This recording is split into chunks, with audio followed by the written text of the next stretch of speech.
One of the most common questions I get is, should I run Facebook ads or Google ads? Here the simple answer.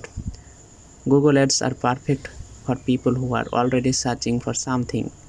Example, if someone type buy winter jacket, they are ready to buy. Facebook ads are amazing for grabbing attention and building awareness. Example, you are scrolling your feed and suddenly see a jacket ad.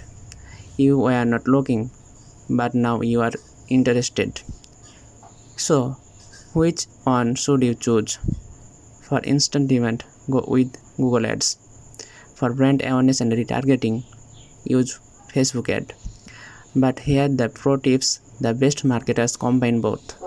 Google Ads to capture hot buyers and then use Facebook ads to retarget them and build your brand. That's the strategy smart businesses use to grow online. Comment, add help if you want me to guide you on choosing the right one for your business.